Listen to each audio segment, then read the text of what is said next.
If we don't count the regular Animal Crossing villagers or the player itself, Animal Crossing has well over 70 unique special characters that each have their own lore and backstory that go way deeper than anything you would expect from a game like Animal Crossing, and along the way we learn a lot about some of these characters' stories. But where can we easily, in one place, learn about some of these intricate details about these characters based on the information we've learned throughout the game franchise? Right here, because we're doing everything. And for the sake of this video, we're going to be starting with Isabelle and then go through all 13 employees of the Animal Crossing government, I guess, before making our way to the entrepreneurs and the other special villagers that can come and visit. Originally debuting in Animal Crossing New Leaf, Isabelle is a secretary who has a somewhat interestingly tragic backstory. I mean, some of you may already know this, but her and her twin brother Digby apparently have memories of being in a cardboard box, which suggests that they might have been abandoned as puppies, which is super tragic, though conflicting because there are times where Isabelle talks about video chatting her parents, so either her parents are just neglectful or she maybe has adoptive parents. It seems like those memories are vague though, but she does remember chewing specifically on Digby's shoes, which would then cause the two to fight. Actually, her brother Digby probably reveals more about her character than what she's actually willing to reveal herself. Like, for instance, Digby mentions that she's incredibly smart, maybe. She has an engineering degree from 19 different universities, according to Digby?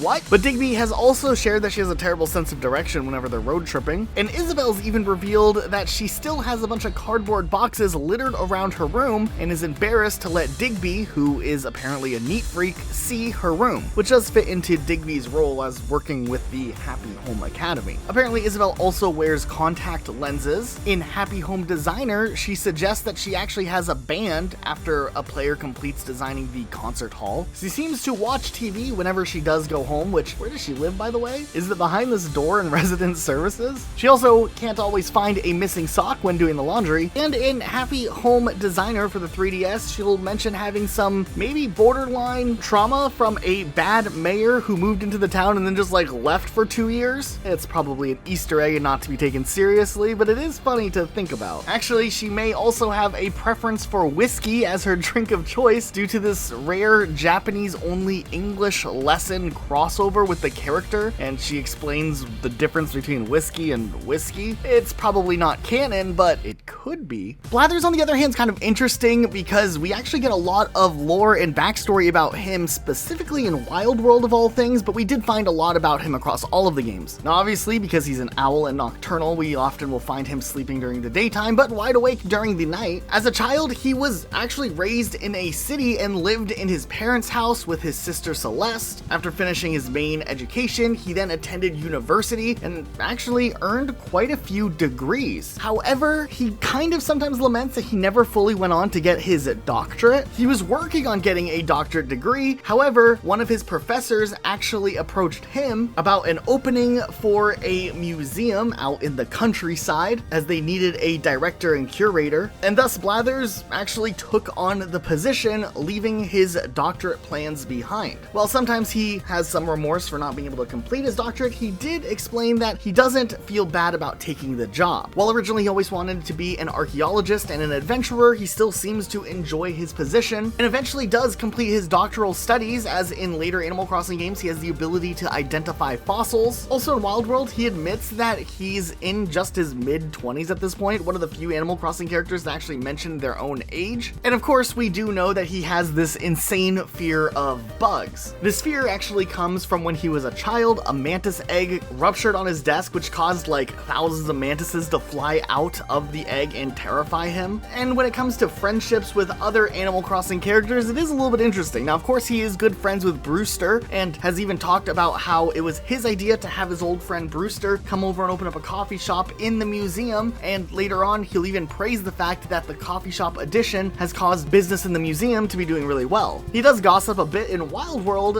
with him pointing out that there's a few characters he really does not like. For instance, he doesn't really care for Lyle with his insurance scams, or Red, who tries to pass false art along. He also gossips a bit about Cap'n, which we will talk about a little bit later on in this video. And of course, we do know some more about his backstory that's kind of interesting, that's popped up from time to time in little stories and anecdotes that he's told over the years. Like, for instance, that when he was working on his master's degree, he still stayed at home living with his parents. And he's even shared a story that that when he was in college, he also worked part-time at a library, though he might not have been the best at his job. Shifting gears, we could talk about his younger sister Celeste, who we don't actually have as much information for. A lot of her dialogue actually just concerns Blathers, her older brother, who she occasionally refers to as Blathy. Obviously, we know that Celeste has an affinity for the study of astrology and stars, space, and whatnot, and this interest may stem from the fact that Celeste actually cannot fly, which is kind of interesting. We do know some bird animals can fly in the Animal Crossing universe, like Pete. However, we do know that Celeste is not one of these characters who can actually do so. Other than that, we know that Celeste is pretty adamant that she does not sleep on the job and does a good job, unlike her brother who sometimes might sleep on the job, but she has been caught sleeping on the job as well. Then we have Copper and Booker. These characters have had various roles, from police officers to guards to police officers again. Copper is definitely the more professional of the two dog police officers in the Animal Crossing universe. In the older games, we notice that he likes to get up early in the morning and is dedicated to being on time, which also shows why he leads the morning aerobics in the original Animal Crossing game during the summertime. Copper has been stated to be known as diligent, dedicated, and always ready to lend a helping paw, but Copper has also mentioned his affinity of KK Slider's songs, and there has been some times where people have noticed that Copper seems to be a whole lot more easygoing when he's off the clock, not doing his job and trying to stay vigilant at all times. Sometimes, if you are a keen observer, you may find that Copper can fall asleep late at night, though if you approach too close to him, he will wake up and be back on alert. And then on the flip side, there's some questionable things about Copper as well. Like, for instance, Copper apparently sometimes bullies Booker about his weight. Now, is this considered fat shaming on Copper's part, or is Copper just trying to encourage another member of his police department to be the best version of themselves that they could be? While Copper is an Akita, Booker, on the other hand, is a bulldog who often seems somewhat unsure about a lot of the rules, regulations, and policies within the police department. While Booker doesn't get to go on patrol as often, he does seem to enjoy it, saying that walking around outdoors hardly feels like work. But if you've spoken to this character, you may notice that this character seems a whole lot less confident than Copper, and definitely more hesitant when giving an answer to a player character. Now, this actually turns out to be something quite surprising, because English turns out not to be Booker's first language, and it might be one of the reasons why he isn't so confident when you talk to him, not because he's unsure about what he's talking about, but actually maybe because his language familiarity isn't quite the best. This actually almost shows a more sympathetic side of the character that maybe you've never thought about before. Next, we can look at the trio that works at the post office in the original Animal Crossing games: Pelly, Phyllis, and Pete. Pelly is the main character that you see during the daytime hours and is actually the younger sister of Phyllis herself. Now, Pelly has a reputation of being cheerful, nice, and genuinely seems to enjoy her work. Now, we have heard her occasionally mention how she might be secretly in love with Pete, but is far too shy to tell him, and there's more lore on that in a second we'll get into. Pelly also does enjoy drinking coffee at the Roost. She seems passionate about charity projects, like trying to get players to donate money to the Boondoxians, and tries to run fundraisers for them or whatever. She pretty much just asks villagers to send money to them. While she does seem maybe a little too insecure to actually tell Pete about her love interest in him, she will get really defensive over Pete if in Wild World the player shoots down Pete while he's flying to deliver mail. Phyllis, on the other hand, worked the night shift and is the older sister to Pelly, and was kind of known for maybe being a little more rude or snappy while working her position. Also, she may say a few sarcastic lines underneath her breath, which would be shown off in like a gray subscript type text underneath the main dialogue. She does seem surprised whenever the player is so energetic about some of the things going on in the game, like paying off his or her own debt. Apparently in Animal Crossing Wild World, some villagers may mention that they happen to see Phyllis crying in the plaza late at night, which might have something to do with a complicated romance triangle between her and Pete and Pelly. This seems like some speculation, but some fans have thought that perhaps it appears that Pete might be more interested in Phyllis, where Pelly is hopelessly in love with Pete. Phyllis isn't interested in Pete and just wants the best for her sister, so she feels bad about the whole thing, just wanting to be supportive to her sister. But she also wants her sister to be strong and not be completely romantically blinded by someone who might not even have her best interests in mind. Phyllis likes her coffee black with no milk or sugar, and sometimes if you catch Phyllis in the Roost, she may lament at the fact that she is completely overworked in her job, and while extra help is told to be on its way, it never seems to come. While she would consider quitting her job, she's worried that she's worked that job too long and nobody would hire her because her skill set is so specific to the job that she does at the post office. And then we have the third piece of this puzzle, Pete, who definitely does perpetuate this love triangle, making it more confusing than ever, as Pelly loves Pete, but Pete loves Phyllis, which, like we said, was speculated in Wild World, but pretty much confirmed in City Folk, and even some information in Super Smash Bros. Wii U, surprisingly of all places. We don't really know too much about Pete's character. He's the least shown of all of them, though he has been seen taking breaks on the job sometimes. You can catch him from time to time flying around to deliver mail, and if you listen to some of the gossip mill within your Animal Crossing island, you may find that Pete apparently sometimes writes some love letters to Phyllis, which some players seem to say that she's victim of these creepy love letters, kind of suggesting that Phyllis, of course, isn't interested in Pete's advances. This actually makes Pelly's backstory, while she's the most cheerful of all the characters, probably the most tragic, as she's just hopelessly in love with him, and there's all this other stuff going on too. In Animal Crossing City Folk, Pete has even gone as far as to mention his preference for Phyllis, saying her perfume smells exotic, and will even mention that at some point Phyllis said goodnight to him, and that was just like a whew,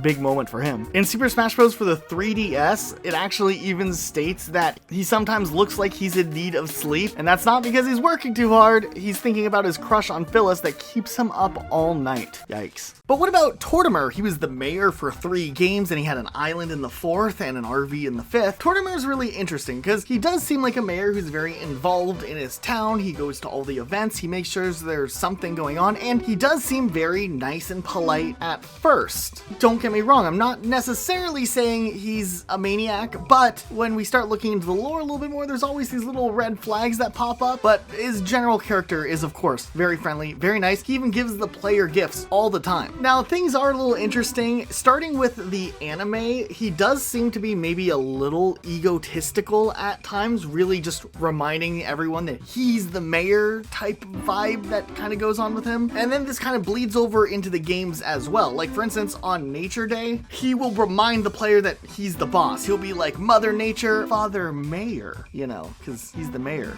and you need to know that. And of course, he might be known to be a little bit older, maybe a little senile for the job that he does. He does sleep on the job a little bit. Some villagers might speculate that he embezzles money. What? Yeah, there is some dialogue in like Wild World where some villagers might speculate that he takes some of the money from Pelly's Boondocks fund and may purchase some stuff for himself. Like someone maybe claimed that they saw him with a plasma screen TV, a little sus, but maybe he earned that money on his own. As far as some backstory that we've heard through dialogue, he talks occasionally about how he once was an expert gardener, which is interesting, and perhaps had a wife at one point known as Mrs. Tortimer, though she may have died, maybe tragically, we don't know. Some villagers in dialogue will speculate that he actually became incredibly rich and wealthy through the turnip market, which makes sense, you can make a ton of money on turnips. Though some other villagers believe that maybe he gained some money illegally and used that illegally earned money to build the town hall that the whole town is then based on in those older games. Also, you ever notice that you can live in a town for multiple years, though Tortimer himself never seems to go up for re-election or anything like that. I don't know, some of the rumors go really wild when it comes to what's going on with Tortimer. In City Folk, some of the villager gossip might even suggest that his shell could be fake, so I don't know what to believe anymore. In Animal Crossing New Leaf Forward, he is retired from the position of mayor as the player takes over in New Leaf, and then there really isn't a mayor, but a resident representative in New Horizons. So in New Leaf, he owns this resort that you can travel to, which is kind of an interesting role change for him. And then in New Horizons, he has an RV that helps players manage storage on Harv's Island. So he's still there at least, I guess. There's one more thing about him, Cornimer, but we'll talk about that a little bit later when we get to holiday characters. Okay, then we have to close out the last of our government employees. There's 3 more characters and they're all transportation related characters. So let's see what we know. Now we do know about Orville and Wilbur. Are they brothers? I don't know. Now they're named after the Wright brothers, obviously, but there's no in-game reference that they're actually related. We've looked, nothing there yet. Since they are newer characters, we don't know too much about them just yet, though there are a few little things that are kind of interesting. According to dialogue from The Roost, Orville would love to be a pilot, but he doesn't have his license, so he can't fly airplanes. Alternatively, Wilbur has also said he'd rather work the desk, but once again, since Orville doesn't have his license, Horizons, he's the only one eligible to fly the airplanes, so he's always on flying duty. Wilbur, on the other hand, does have a very different personality from Orville. Maybe he served in a military of some sorts? Are there militaries in the Animal Crossing world? Something we haven't really thought about. He definitely uses a lot of technical terminology with casual type characters like the player character, for example. In the Roost, he actually reveals though that he enjoys skywriting when he isn't busy working and flying passengers. So that's kind of unique.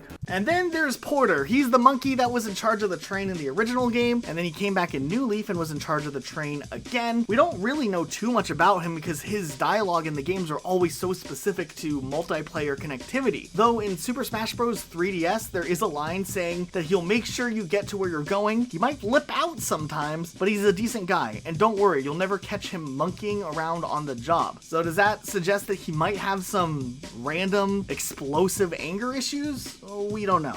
In Animal Crossing New Horizons, if you invite him to the Roost, he really likes to talk about trains. Like, this guy has one personality type, and his whole personality is just trains. And that's about as deep as I think it goes here. Okay, now we've gone over all the government employees. Let's talk about entrepreneurs and the business folk who are in the Animal Crossing world, starting with the very iconic Tom Nook. Okay, now when it comes to Tom Nook, we already did an entire video where we did a deep dive on this character, the evolution throughout the games, and even like the folklore that inspired the character. But we'll still do a general rundown of this character because there is some interesting lore. Now, growing up, Tom Nook had a kind of a hard life. When he was younger, he actually slept in a tree trunk. Specifically in Animal Crossing Wild World, we do learn a lot about his backstory. Like, in his early years when he was just trying to become an entrepreneur, he was actually really close with Sable, who has a really tragic backstory in herself we'll talk about in a minute. It seemed like these two almost were maybe romantically interested in each other, though that's never fully like explicitly spoken at any point. Nonetheless though, Tom Nook had dreams of making it in the big city and left everyone, including Sable, behind to pursue his dream in the city. And finances were tough running a store in the city, and ended up partnering up with another entrepreneur known as Red. And Tom Nook got burned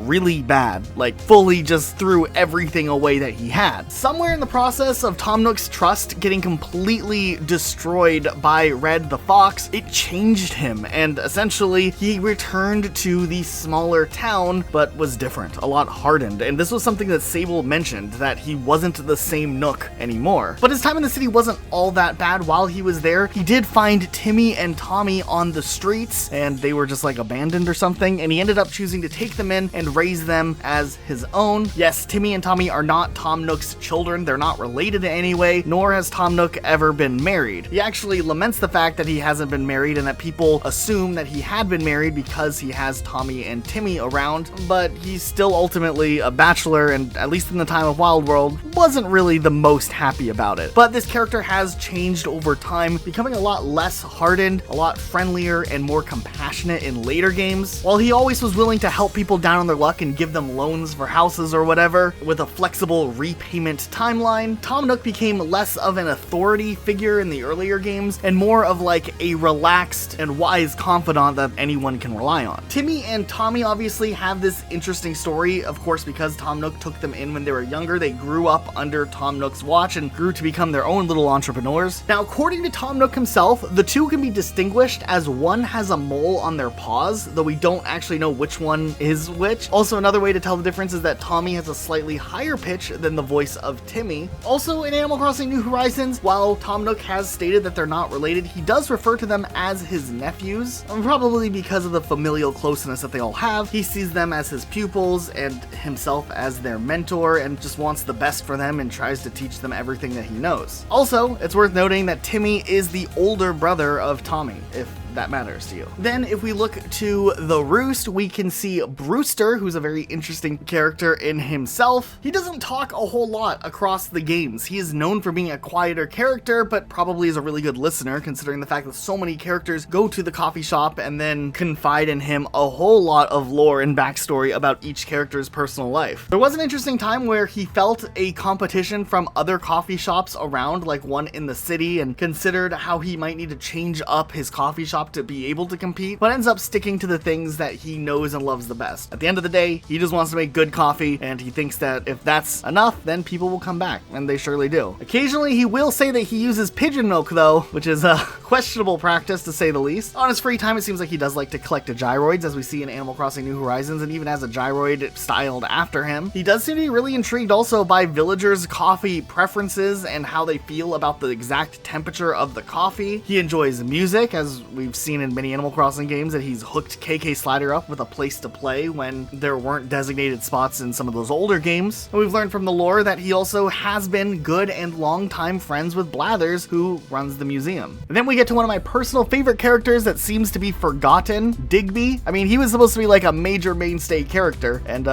where was he in New Horizons? Now, of course, we learned this from Isabelle, but Digby is a bit of a clean freak, and it does make sense with his involvement with the Happy Home Academy, whether we're talking about Happy Home Designer for the 3DS, or even the fact that someone goes into houses and gives them scores. That's likely Digby from what we learned in New Horizons in his small amiibo appearance. When speaking to Digby early on in Happy Home Designer, he mentions that his work can be really stressful, but he's dedicated to getting it done, so he doesn't let anyone down, which means he does have a lot of compassion for the others that work around him. He wants to make sure that he's living up to the standards that everyone expects him to be. Now, we don't know for sure too much what's going on, but if you scan his amiibo in Happy Home Designer, the next time you visit, Lottie might mention that they're on a date, so he might have a little fling with this pink otter over there. And of course, from what we've heard from Isabelle, they do have a close friendship. He's talked a lot about Isabelle's character, revealed more about Isabelle than I think Isabelle reveals about herself, and we know that they do rely on each other to an extent. Isabelle's mentioned that she's supposed to give a wake-up call to Digby. Digby gifted Isabelle clothes that she wears during the fireworks show in New Horizons. They grew up together. They might have lived in a box together and were abandoned by their parents. We don't fully know. Nonetheless, Digby needs to come back in a bigger role in the future, or I'm going to be upset. Speaking of minor characters that are often forgot about, Beppe, Carlo, and Giovanni. These characters were introduced in Animal Crossing Pocket Camp and haven't appeared in a main game just yet. They might totally be in the mob in the business of like painting vans so that like criminals can get away without their van being spotted, kind of like Grand Theft Auto when you take a car into a shop. That's just speculation. They are characters very heavily inspired by Italians, maybe Americanized Italians. Their names are Italian sounding, and I think they're all related to vehicles in one way or another. Not 100% sure on that. Now, we don't know too much about them, but they each do have their own little trait, like Carlo, who is like the main mechanic in the group, apparently has forgotten more about being a mechanic than most people will ever learn, but apparently is still capable of doing anything except small talk. Beppe is the painting prodigy of the group, whatever that means, and Giovanni is like the head boss, who we know inherited his business from his father. Next, let's talk about Gracie Grace, who showed up in all the Animal Crossing games except New Horizons outside of the amiibo appearance. She is the fashion queen of the Animal Crossing universe, and she can be very sassy, a bit blunt, and definitely very judgmental of other people's fashion choices. With how successful she is, it's no surprise that she brags to other villagers constantly and always expects some money or a favor in return if she has to do anything for anyone else. Also, apparently, she does manage to get away with illegally parking because of Copper and Booker never seemingly able to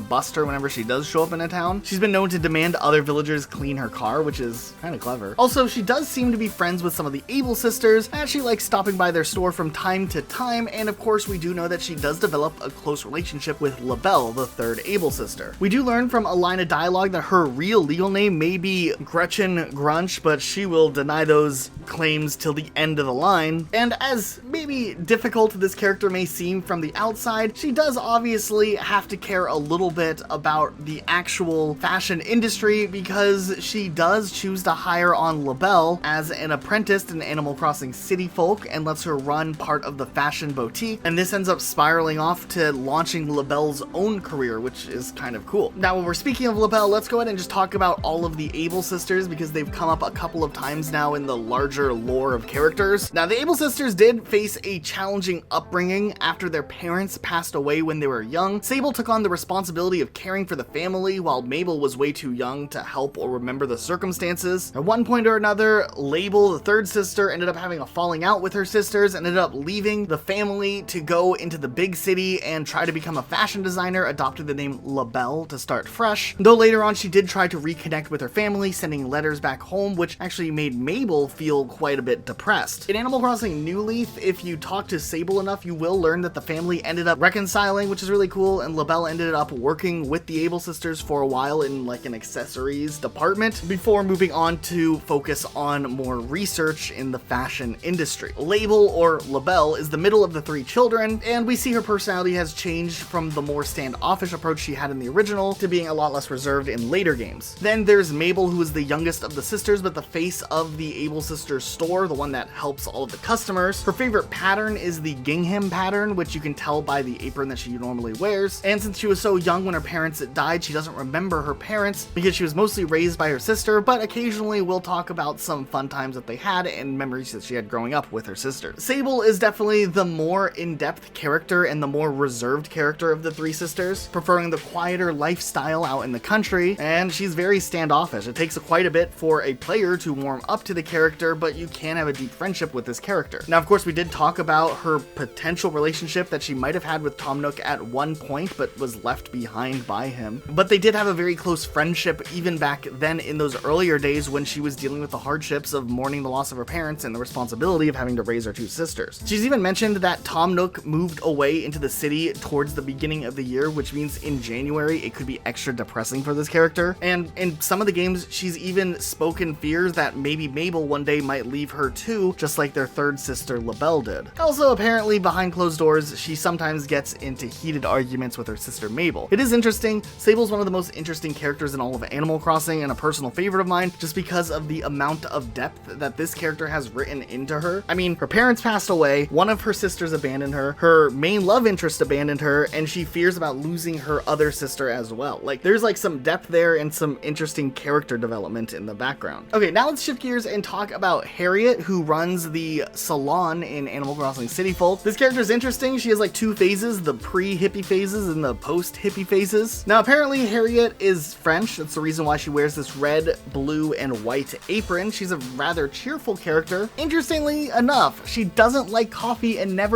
order coffee from the Roost. Now, in later games, once she starts dating Harv, who's totally a hippie, she kind of starts dressing a bit in the same aesthetic as that of Harv. She ends up leaving her salon behind and just, cuts hair on the road. She does have a secret nickname that only Harv is allowed to call her, Hattie, and seems, of course, to be really into Harvey. Now, Harvey, on the other hand, is kind of interesting. He's this hippie dog. He owns 30 headbands and wears a different one every day. He obviously has a huge crush on Harriet, and she seems to reciprocate those feelings a bit, though he can be a little forgetful due to his quote-unquote hippiness, if you know what I mean. He's also very challenged when it comes to technology. He's a vegan. He's known Harriet for a long time. He enjoys feeding birds. He enjoys playing the maracas and likes drinking coffee, unlike Harriet. Next, we move on to Katrina, who is a fortune teller, maybe? The whole way that they've written this character is to suggest that she might not actually be a fortune teller, but maybe a scam artist. But then she might actually have magical powers because from a lore perspective, the stuff she predicts does actually have an effect on the town and the player. She's also apparently into comics and must be a big Legend of Zelda fan because her tent occasionally has some Zelda-inspired items in it.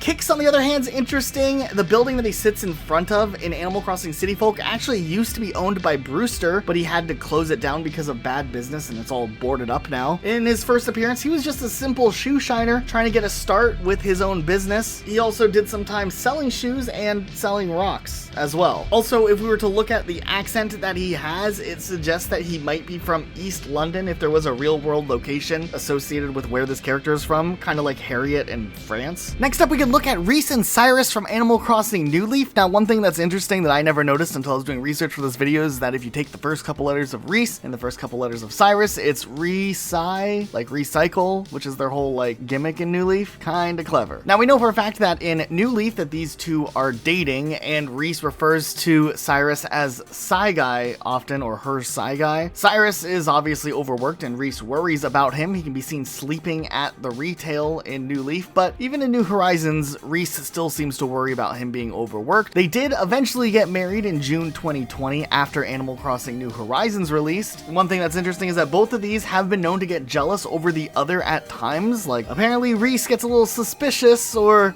jealous if another female is caught talking to Cyrus, and Cyrus might be a little suspicious if a male character is seen talking to Reese. According to Reese, they met when Cyrus made eye contact when he drove by on his motorcycle and then crashed into an ice cream truck, and then Reese took him to the emergency room and they've been together ever since. Wow. Cyrus seems to have a passion for building and reworking furniture. He can be a little bit aggressive in his speech and refers to the player character as Squirt sometimes, implying that he might see the player as a younger person or a child. He is proud of his abilities though. He kind of strikes a pose every time he finishes up some furniture though, which is kind of neat. Cyrus has said in the roost that the secret to any marriage is to keep going on dates with your sweetheart. Dr. Shrunk's always been an interesting character. He first appeared in Animal Crossing Wild World as possibly an actual shrink. He was supposed to help players get emotions along the way, but by City Folk, he went full in on his dream to become a stand-up comedian. Oh boy. So essentially, you go to the marquee, you pay some bells, you sit down, he tells a really bad joke, and then you get an emoticon or emotion that you can do in Animal Crossing out of it. Now, while this character is cheerful and painfully self-aware sometimes, it seems like other characters in the Animal Crossing world also realize that he is like this and sometimes don't find him to be funny. Of course, his emotions fluctuate in-game with the stand-up that he's telling because he's trying to fulfill the role of giving out these emotions for players and has to kind of do a whole selection of them.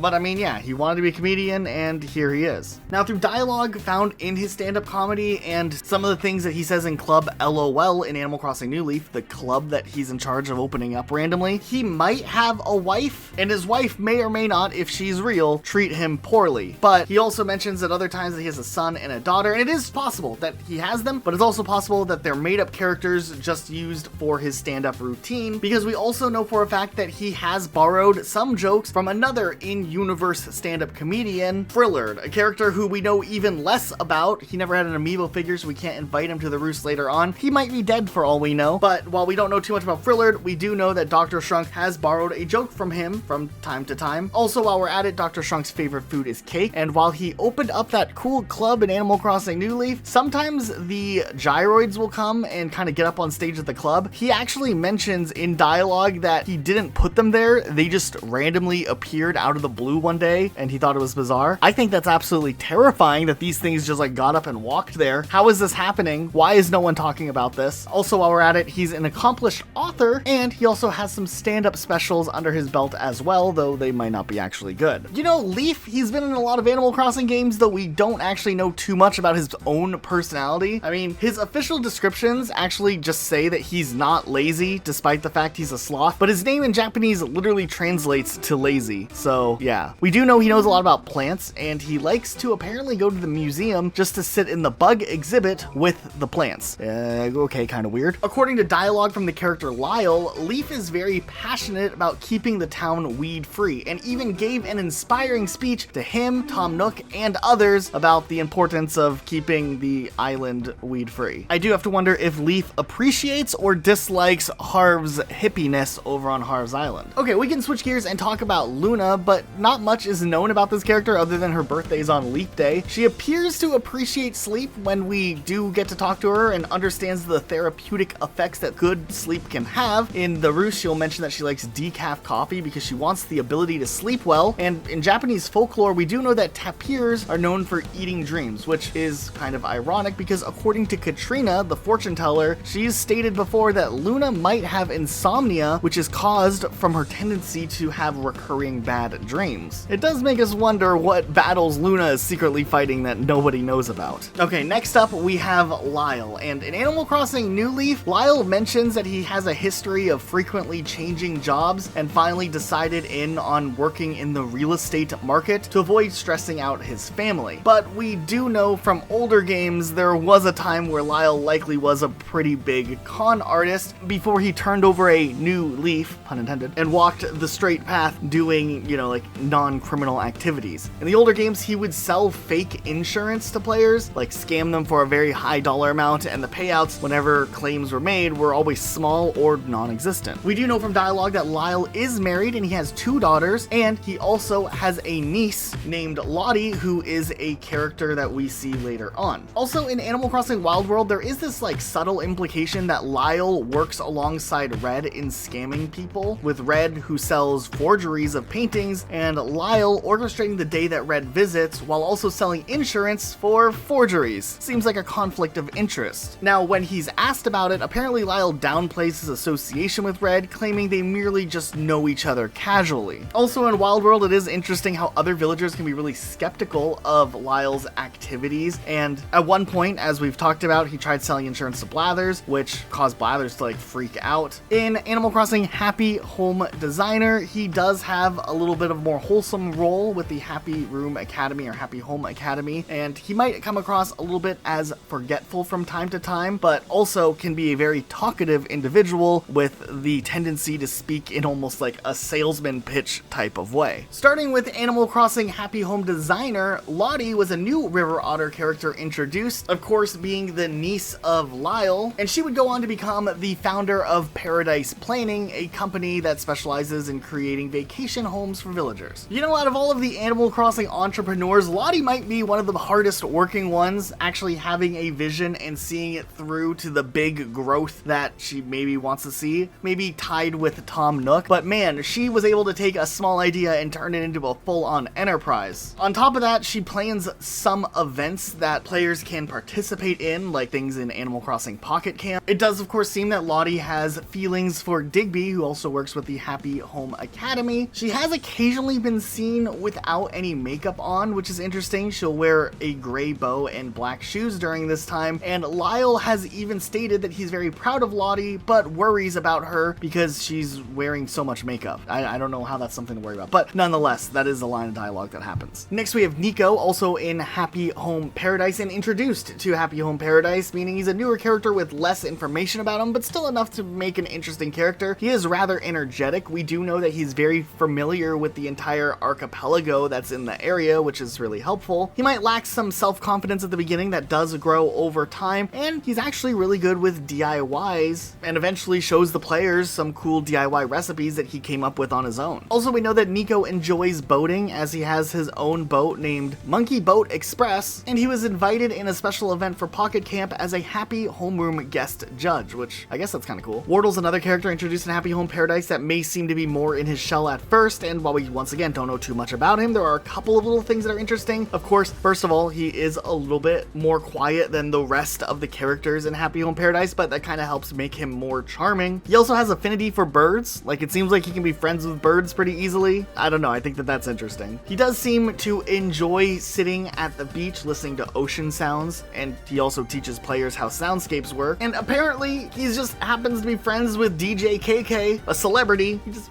was friends with him. It was no big deal to invite him on over to the Happy Home Archipelago, so that was a surprise. And now we can turn our attention to Red the Fox. Now, we know Red for a long time has maybe operated in a shadier way in Animal Crossing games, typically operating a small business that seemingly generates most of his profits by doing things like, I don't know, maybe overcharging customers. In some instances in older games, Red would actually require a payment for entry into a shop to begin with. You had to become a club member before you even had the opportunity to buy things from him. Now, sometimes he may, employ tactics like changing up what the backstory behind items are. Maybe he claims there's a special discount that's not actually there, or he just misrepresents his products to the players who might be interested in making a purchase. While not everything that Red sells is a fake or a scam, there are the chances, of course, that the paintings could be a fake, and Red later employs a once-a-day policy in his stores, allowing customers to only buy one item per day. He doesn't give it to the player the day of. You have to wait for it to arrive in the mail, so the player can't try to return anything. He's been known to be in some interesting backstories for characters like Tom Nook, for characters like Blathers, where apparently he had a run-in where he was trying to sell something to Brewster, and Blathers stepped in and was like, that painting's fake. Brewster had no idea what was going on. It was a whole big deal. There was a time where he wanted to get into the turnip market and take over Joan's turnip market, and she was not having that at all. I don't know, Red keeps popping up in people's backstories, causing a lot of chaos, and it does seem like he has a long history of just trying to scam people and whatnot.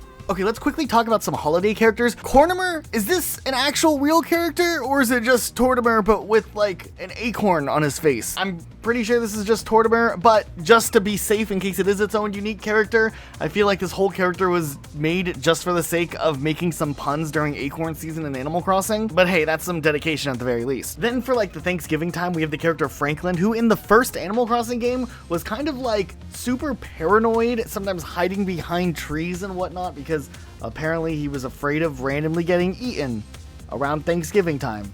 And he's a turkey. I don't know, I just think that that's a really funny character development for him. In the later games, he's leveled out a bit, being way more friendly and open about walking around, maybe because he knows that he's not necessarily a target to be eaten anymore. In later games, we actually learn a little bit about him and that he's very passionate about the quality of the food that he makes. He's even been cited to say he only uses the best ingredients, and being outdoors, like for instance in Animal Crossing Pocket Camp, he's even mentioned that he has the idea for a new seasoning called campfire seasoning. But hey, that means that like he comes up with new ideas in the kitchen. Unfortunately, there's not that much depth when it comes to Jack.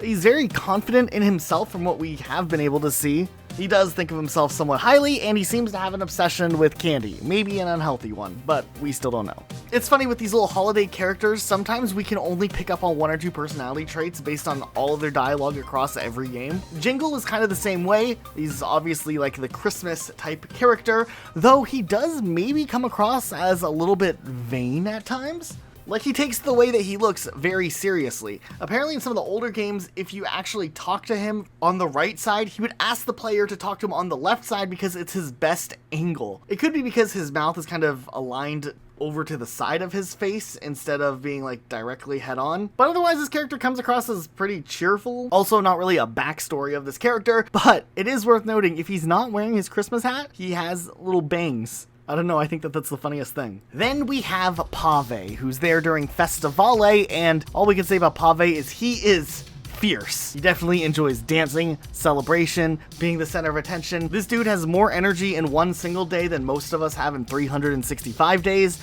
and I kind of live for it. It's pretty great. He dances, he inspires others to dance, he really wants those colorful feathers, and honestly, I'm all for it. This is a fun little event. Then there's Zipper, who has a huge, long list of conspiracy theories as to what's actually going on with this character, because his backstory is probably one of the most unknown of all of the characters. We've done a video already where we speculated what's actually going on behind Zipper T Bunny, but of course there's the mystery that we still don't have any certain for real answers. All we know is that he is a bunny looking character who has a zipper on the back, and he has been very adamant in the past that he does not want anyone looking at his zipper, approaching him from behind, or anything like that. He's very uncomfortable about that zipper, so there's something going on there. Who is in the suit? Is there anyone in the suit? Is he just the suit and not a real bunny? Then he also randomly just shows up. He's awkwardly scoping out the island in Animal Crossing New Horizons, and then he of course is apparently the person who hides all the eggs around. He's supposed to be upbeat, happy, hippity and hoppiting all around the island, but then also, if you kind of catch him at the right angle, he's sometimes, you know, not hippity or hoppiting, until he realizes that you've caught him not jumping, and then he'll start jumping again. It's just weird the way that this character's written. He's very much written in a perspective where he's supposed to be cheerful, but you can definitely tell there's something else going on with him. It's a harder one to explain, but man, this character is definitely elusive to say the least. Then we have the character Blanca, who didn't ever return in Animal Crossing New Horizons, which was kind of weird, but Blanca has always been an interesting character. I mean, she doesn't have a face. She's just a cat with a very blank face. I get it. Now, in some of the newer-ish games, like the games after the original one, she's a little bit more neutral and a little more fitted into the April Fool's type holiday event. She wasn't originally a holiday character, but she kind of took on that role as being that April Fool's character. In the original game, she was kind of actually mean, and she would engage in some catty gossip or whatever, pun intended. And then, of course, the main objective in those older games was to draw a face, and it could be the best thing ever or the worst thing ever. It didn't change the fact, though, that was still kind of a weird character. She definitely fits more into, like, a sassy type personality role. But yeah, I don't know. Then in later games, she became the face of like April Fool's Day. In New Leaf, she did this whole thing where she would like copycat other characters and look like them as a prank, and you go house to house and see what she's doing and get some cool dialogue. I actually thought that was a cool involvement for that character. It's a shame she never came back to do it again, but still, I don't know what's going on here. Okay, with the holiday characters out of the way, now let's turn to some of the other arrivals or vendor characters that have shown up in Animal Crossing over the years. Chip, he was this like beaver dude who was the original fishing character. He apparently was just very enthusiastic about fishing and totally didn't run a fishing scam by any means. He didn't just ask you to go fishing so that he could then eat the fish, but he would measure them by putting them in his mouth, eating them, and then tell players how big the fish was. This character was pretty okay. He was very excited about fish, so he was somewhat one-dimensional. He kind of gives off some Boomer vibes, and obviously in New Horizons, he was replaced by his son, CJ. CJ's name probably is Chip Jr., which would make the most sense. CJ's interesting though. He's not just a fisherman, he's a fishing streamer, because he likes streams where he can catch fish.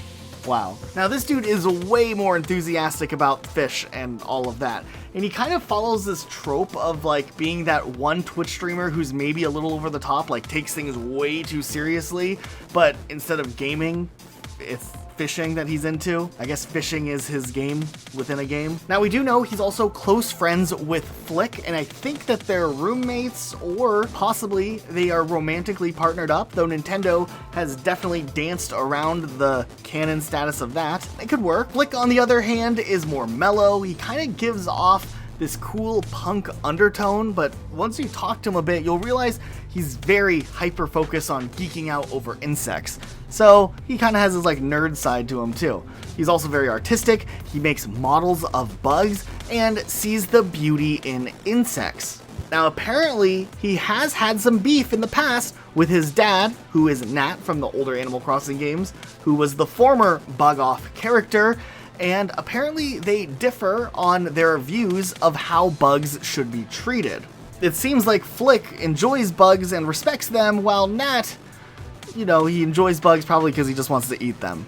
And he might mercilessly kill them. I guess it's just difference of generations here. He does deny eating them, which is interesting, and he says he keeps them for scientific purposes, but I doubt that. Also, it's worth noting he speaks as if he's British, like some of the verbiage that he uses. It only makes me question and be more suspicious of this dude than ever before, but I think I kind of like Flick better. Next, we can talk about Daisy May, who was the new replacement in New Horizons for Joan, and she seems like a hard worker, very cheerful, picking up the business from her grandmother Joan, selling turnips on Sunday mornings. And while this character is new, we do have a little bit of lore about her character overall. Apparently, she has a bad habit of eating the turnips that she is selling because they taste too good to her, which is interesting. She also appears to have some serious allergies because that runny nose and that sneezing is an interesting thing. Now the question is she allergic to islands in Animal Crossing, or could she be allergic to the turnips themselves that she is selling and also consuming? We don't know. What we do know is that she decided to take over Joan's older role in the game because of Joan's weakening knees. So I'm sure Joan appreciates her granddaughter taking on the torch and selling some turnips. Now, Joan isn't dead, which was a concern for a while. She is definitely still alive. She has always been, in the older games, a harder working character. Not as cheerful as Daisy May, but she definitely wasn't mean either. She definitely was overworked though. You can tell that she was exhausted doing all of the turnip hauling to all these different towns, and if you're on the train, occasionally you could even see her falling asleep.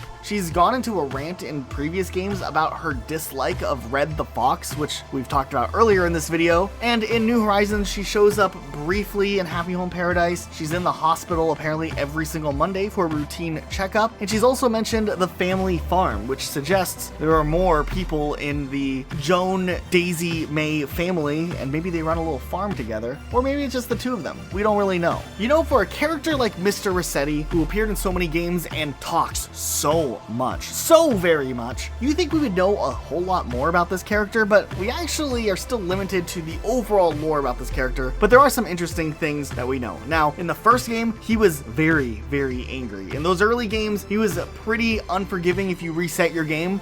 In later games, he was toned down a bit, and he became a little bit nicer. He was still firm, but was polite, and he just wanted players to save their game so their progress would be recorded. He wants the best for the player. He might be strict, but he's fair. Kind of like a stepdad. Now, there has been some times, of course, where he would be maybe a little too brutal, going overboard on his anger, like convincing players that he just reset their entire save file or broke their game. That's cool. He's also threatened the player with the mob, so maybe he did take things a little bit too far. He didn't directly say the mob, but he kind of alluded to having ties to the mob at one point. In later games, we do find out that this whole like resetting thing that he tries to prevent is a big operation. Like, he can have a whole reset center. He even has his own brother, Don, who also works sometimes and will show up instead. Now, Don, on the other hand, is way chiller than Mr. Rossetti. It almost seems like he doesn't even know what he's doing. Like, he's kind of lost, just filling in the role and trying to, calmly explain why resetting is a big deal. He's interesting, and he continues to exist through Animal Crossing New Horizons. Though both Mr. Rossetti and Don have a different role in New Horizons, it seems like they left the world of resetting behind due to the ability to autosave in the newer Animal Crossing games. So now they work a rescue service where they can go and help players who get stuck in the map somehow, and that's cool. At least the character's still involved. Someone who is kind of as iconic as the Rossetti brothers. Okay, then in Animal Crossing, the original game, and Animal Crossing City Folk, we were introduced to Farley and Serena. They were kind of these mystical creatures that lived inside of fountains or something. They're both weird. We don't know too much about them. Farley is more mythical, I guess. He's not even really an animal and doesn't make sense. Serena, on the other hand,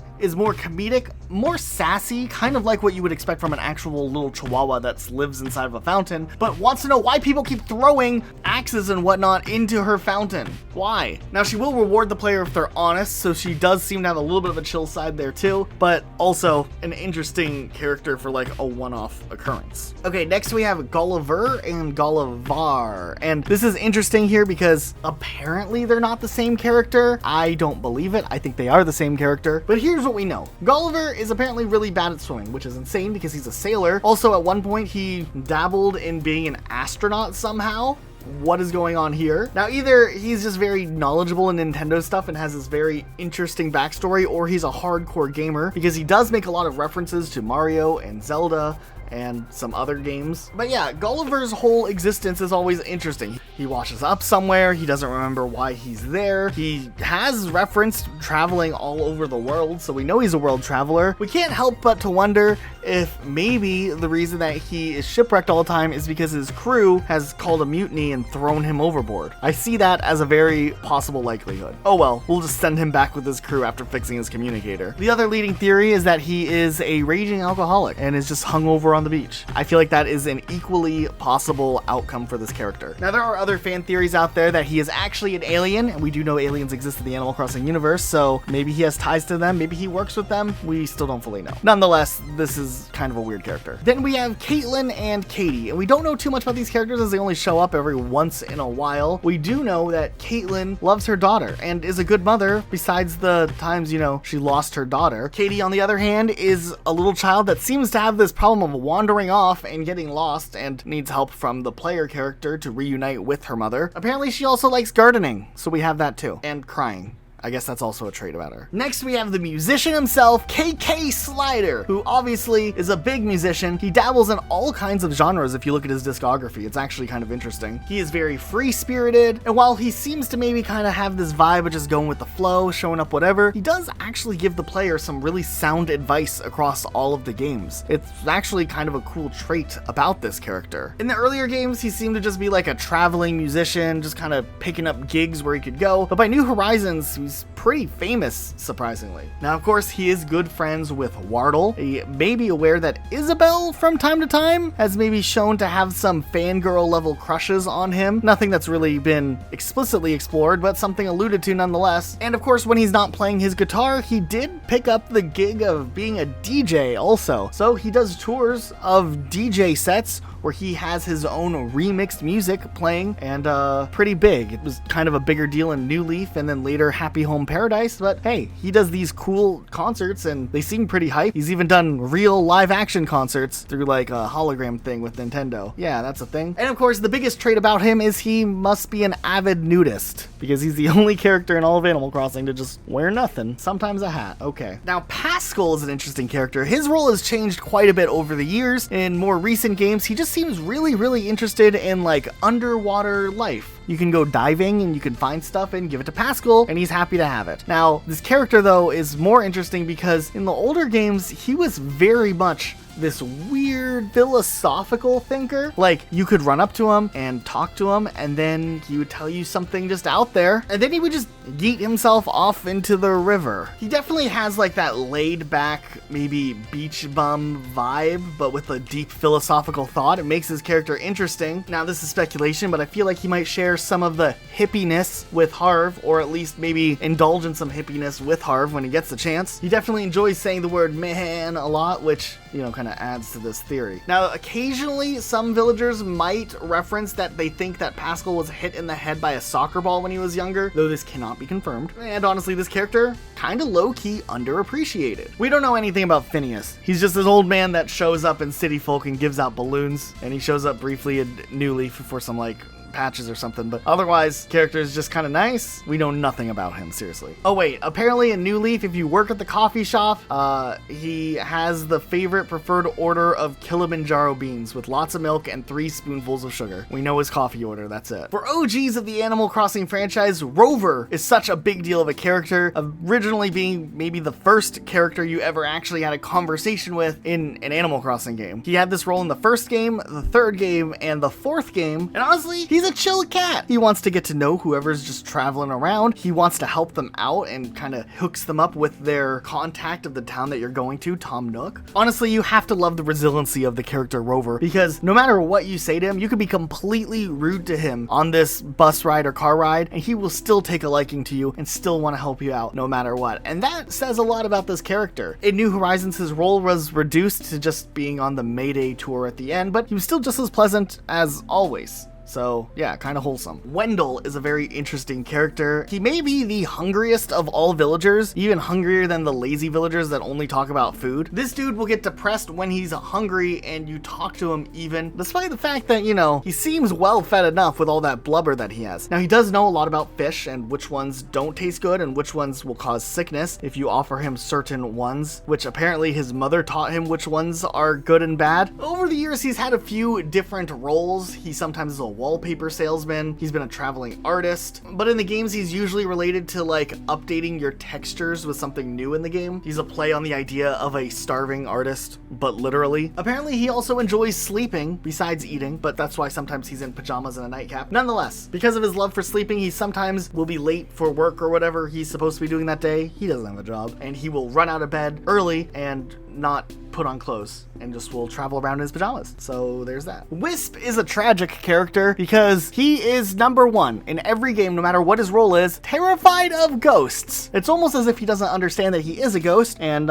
if he gets scared by the player thinking that the player is a ghost, his spirits will split up and he won't be whole, so then the player has to go and try to find the spirits. It's really this whole process that's kind of annoying. In some of the other games, he would live in a genie bottle, which was weird too, but also still be scared of being out late at night and prefer players only talk to him from the safety of the player's attic. Now let's look at Cap'n. Cap'n is a character from the original Animal Crossing game, and he has quite a bigger backstory, I guess, but it is confusing. We know he spent a lot of time at sea, and he will vaguely tell players about his times at sea, but this character's actually changed quite a bit over the years with Animal Crossing. In the original game, he was a lot younger, I guess, and was more singing about his troubled love life, but over the years, his characteristics and personality would change to reflect the fact that he had met someone and later had a family, and that was cool and all. But then in Animal Crossing New Leaf, we actually get to meet his whole extended family. We'll talk about them in a minute, but there's a lot more we have to unpack about Cap'n first. Now, of course, there was the big issue where he went to a museum and was getting angry at the art pieces and like made a whole scene, and Blathers wasn't too happy about it. A lot of Cap'n's songs are about cucumbers for some reason. I don't know why. He also has claimed in one of his songs to sing better than Mario, and of course, most of his time time is spent with ferrying players from an island on his little boat, but he has worked as a taxi driver for a little while before changing and becoming a bus driver as well. It's also worth noting that we're probably dead on with the evolution of this character growing up, because even in the Animal Crossing e-reader card that came out with this character way back in the first Animal Crossing game, it states that the character is a young sea turtle, even though he acts like an old man. So I think that like he became the self-fulfilling prophecy that he was setting up and actually became the older man turtle character. He aged more than any other character in all of Animal Crossing is what I'm trying to say. Okay, then we know that